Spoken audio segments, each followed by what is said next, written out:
Marwa Diamare moto ko waybe moto himɓe jeydi moto ɓamta jungo himɓe jeydi Marwa Diamare ko ɓamta jungo ok mo yiɗi fu ɓamta jungo riya hawte on ɗiminami refrain may mi nana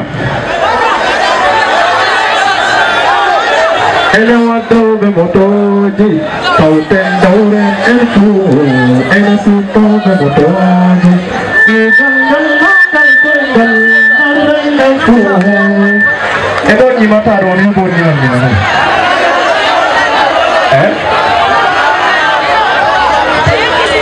to ɓe kañimi Marwa Diamare mi nana no yiɗigol kana na on ɗo mamigol on ɗo mémorise on ɗo ɗon bo ñimale mi nana Comment on doit faire ça?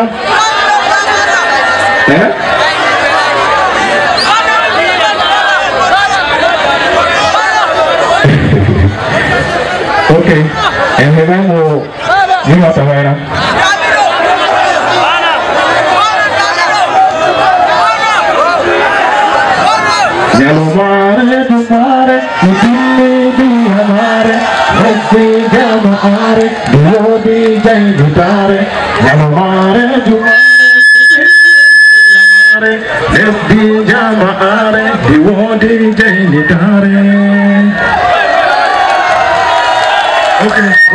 Ok. Gente, allora gente, allora traffico. Allora c'è l'ispirazione.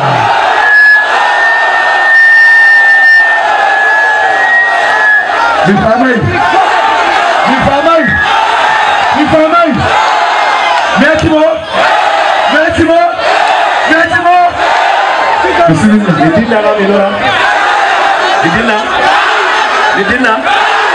Milora. Mi fa mai, hope bi mi dinna hope bi Milora. Mi fa mai.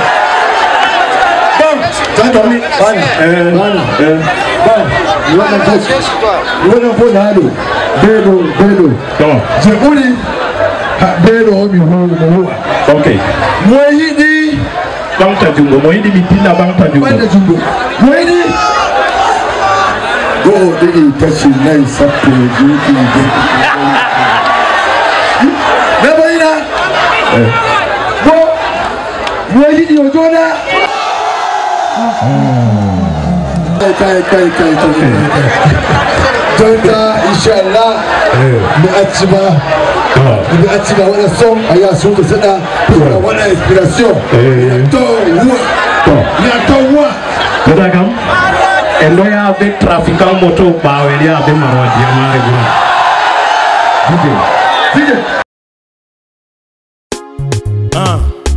Bana Lifka le fils élu. Yeah, c'est pour les trafiquants de moto. Yo, wa! Kauten daure denare, ene wakabe motoje. Kauten daure menfu, ene si pobe motoje. Kugal koingal, narre menfu. Kugal wadi sadirma daure menfu.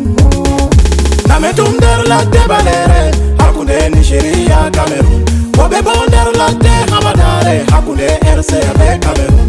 Namedum nerbi du betako, fungam hisuko talakako. Maje pere enterada, la debalere enasada. La binyi duri etokada, nange jema namedum taknada. En yamata koko engele, en yarata koko engele. En tanata kola ide belle, fungam dalila jaudene. Ugal wodi sadirman, dengal wodi fitina. Masibaji don der la tende, tu bebe fasi der la tende. Tube wadi accident mani ton, tu andendo nanga wabe pere. Silto alare wabe jam, wabe pere don gan nabibe, wabe pere don gan torrebe, wabe pere don gan jijebe.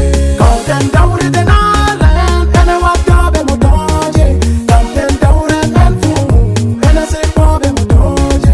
Kugal koingal, narre menfu. Kugal wadi sadirma daure menfu.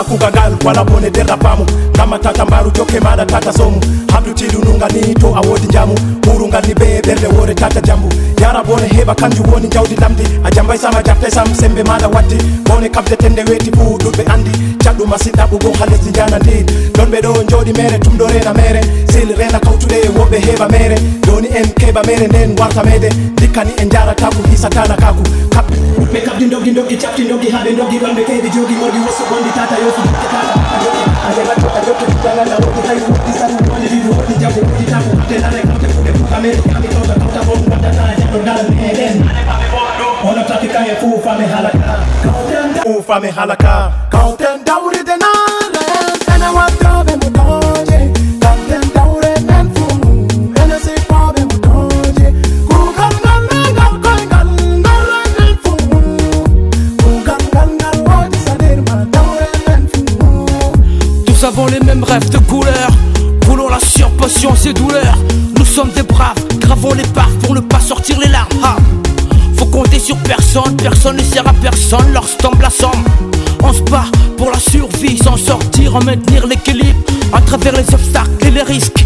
Y a pas de solution causée, bénéfice opposé, avantage peiné, lésé par les siens, hein.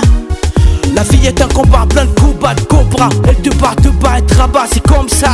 Je représente les frères trafiquants de moto et ceux tous qui sont là-dedans. On se bat pour sortir du trou. La boue, la merde, le sable jusqu'au cou.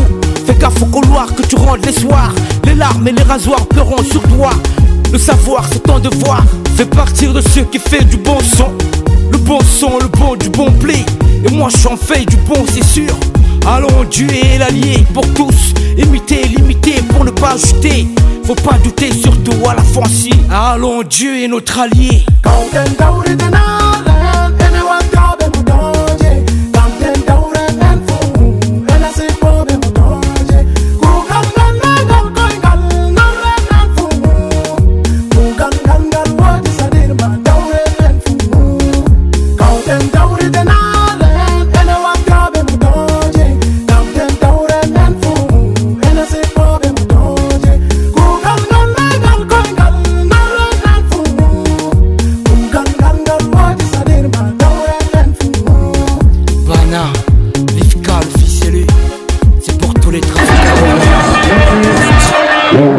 Merci beaucoup, Bana.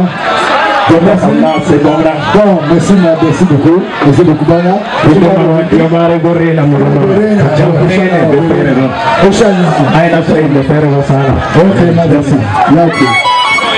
Merci beaucoup.